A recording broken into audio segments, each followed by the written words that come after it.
Okay, everyone, so I'm going to show you how to start the Cityscape project. So the Cityscape project is going to be done across 3 or 4 lessons where I'm going to show you how to add something else each lesson. And the lesson today is how to add shapes. Okay, so let's look at some final versions of some Cityscape projects so that you can see some inspiration. Now this is when you search Adobe Illustrator Cityscape, you'll come up with images like this. This is pretty advanced. You could do this in this class. I can show you how to do a lot of this stuff in this class, but I want you to use it as inspiration. So most people aren't going to come up with something that looks like this. I will give you some student examples, but I want you to think about inspiration for your cityscape. Okay, so a cityscape is where you have like the profiles of buildings, and you have I'm going to show you how to make a background. I'm going to show you how to make complex shapes so you can make trees and stuff like that. You could opt for a countryscape. So if you wanted to do a countryscape, you'd have to add some buildings, but then you'd have to add a lot of natural features in there to be able to meet all of the complexity requirements, which I will outline for you at the beginning of class. I'm not going to do it in this video so that I can keep it short. So here are some things that you can use as inspiration. At the end of the day today, you're going to have something that looks like this. Okay, so you should have some buildings in there. You should have the windows in there. All the shapes that are going to make up the first layer of your cityscape will be done today. Okay, notice that for a lot of these, there is a layer in front and a layer in back. We're going to do a layer in back later on. Okay, I'm going to show you how to make other figures, and we're going to do color later on. So at the end of today, you're just going to have something that looks like this. Okay. Okay, so the first thing I want you to do is I want you to go New Design, Paper Size, and I want it to be US letter landscape. Okay, and then immediately you're going to save it. File, save to cloud as. And underneath here, you're going to say Cityscape, and then your name, your first and last name. Okay, so just do this immediately, and then you will not lose your work.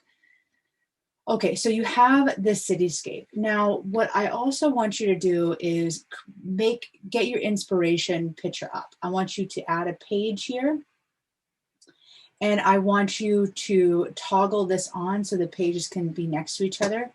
When you have this little hand selected, it will allow you to bring it back and forth. You're going to make your cityscape on page 1, and you're going to put your inspiration on page 2.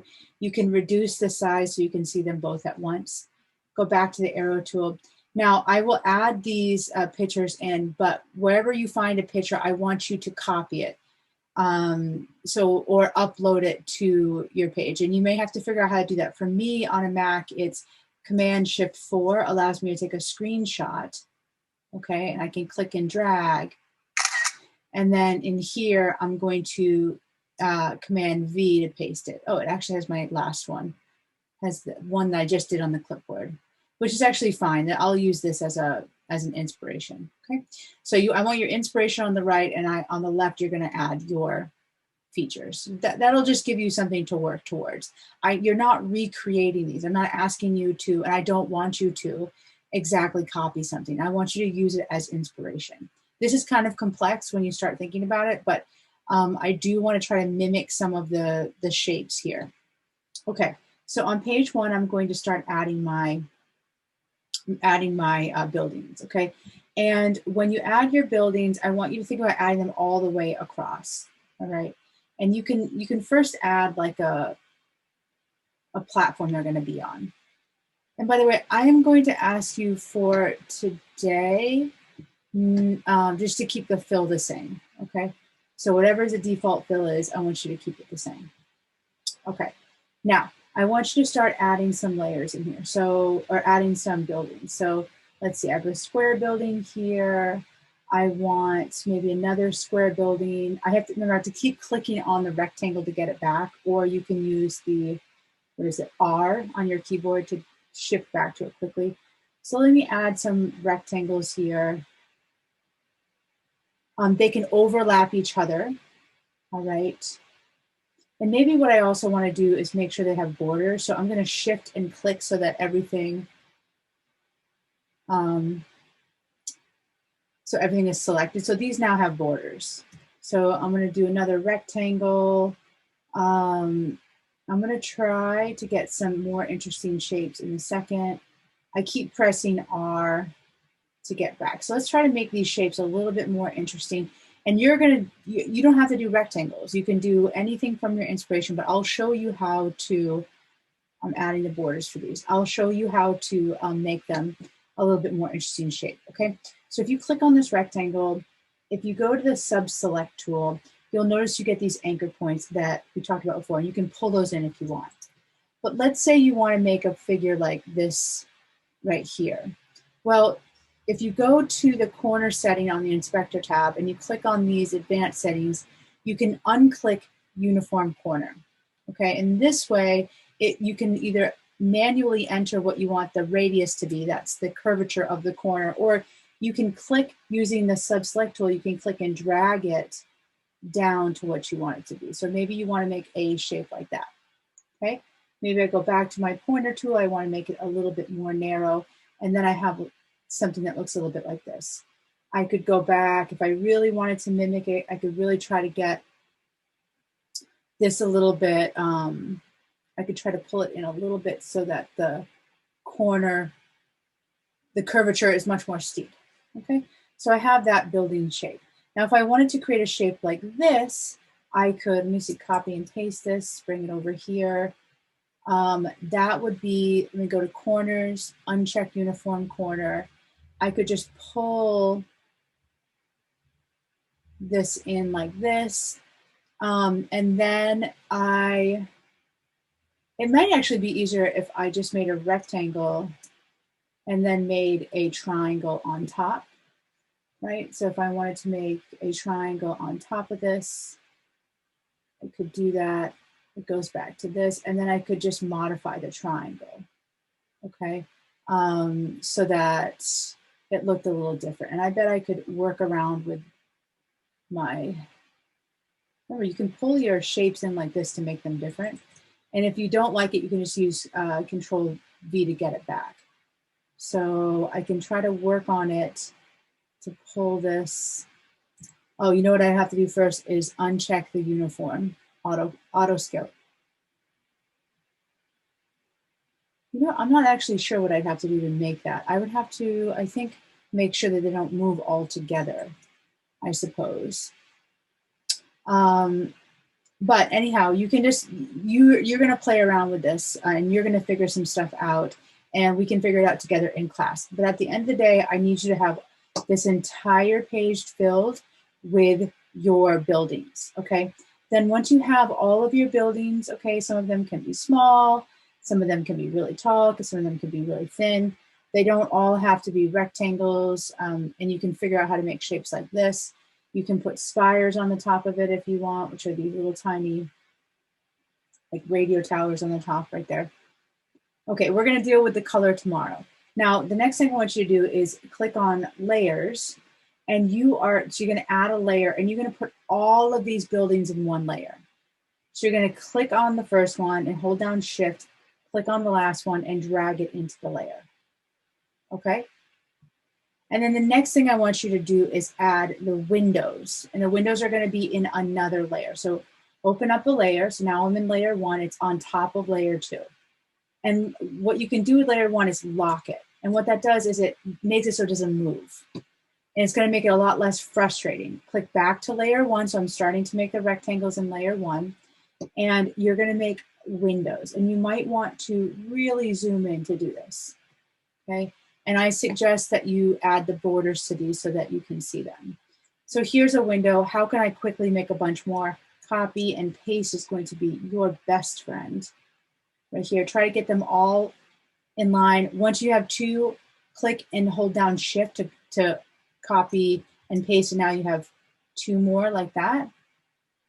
Right, so you really want to, let me see if I can fit 2 more in there. You can use your arrow keys to shift so that they're all aligned. Okay, like these are slightly off here. So just make sure that they are aligned, because it's going to drive you nuts if you make a bunch of them and they're not aligned. And because, you know, because the second one was not aligned with the first one vertically. Okay, I'm gonna use my pan tool to get across right here. Use my pointer tool. Yeah, that looks perfect. So now I'm gonna hold that, click and hold down Shift, get two, copy, paste. I'm going to shift them over with my arrow keys. That's kind of a more precise measurement. Copy, paste, get two more, shift over with my arrow keys. Once you have a row, what I would suggest is using the entire row as your template. So click you can either click on them individually or you can click on the layers panel, click and hold down Shift, and then it selects all of them, copy, paste. You can click and drag below. Okay, now notice those are highlighted. I can, on the layers panel, I can go click, hold down to get all of them, copy, paste, and then I get two rows all together. So in this way, we can keep doubling what we have. So click on the last one, hold down Shift, click on the first one, copy, paste. That'll get me all of these, okay? So here are the windows in my building. What I want to make sure you do is put them all in the same layer. This is all gonna go in layer one. Click on the last one, hold down Shift, click on the first one, and then you are going to click and drag that into layer one. Okay, and the reason why you're going to do that is because that way you know you're organizing your workspace, and this is going to be helpful later. Every new building, I want you to put the windows in a different layer. Remember, you can add layers this way. Okay, so if I move on to the next building, I add another layer, I'm inside this, make sure you click in it, I can start making windows. Maybe I want these windows to be triangles. Okay, or maybe I want them to be circles. Okay, once I have one, make sure they have a border so that you can see them. You can click and drag that into layer two immediately. You can open up layer two by clicking on that downward arrow. Oh, always hit save. And then copy paste, get the positioning that you want for these. Hold down Shift, copy paste. And you got your row. Hold down Shift, click the other two, copy paste. You got all of them, okay? And then if you're here, you can just keep copying and pasting from the layers menu, okay? So basically, and then when I collapse this, I should see these all in the same layer. This is gonna help us organize so that when you start to color the windows in, you can put like a nice gradient color in. You can select them all at once. So when we do color, I know which of the windows are from which of the buildings, and it's going to make it much easier for you to do this. But at the end of the day, what I need from you is I need, at the end of this lesson, what you need to have is something that looks like this, okay? Buildings, most of them with windows, different shapes that you're using, different complexities, okay? And that's the first layer that you're doing in your Cityscape project. This is an ongoing summative assessment that's going to be worth a lot of points in this marking period.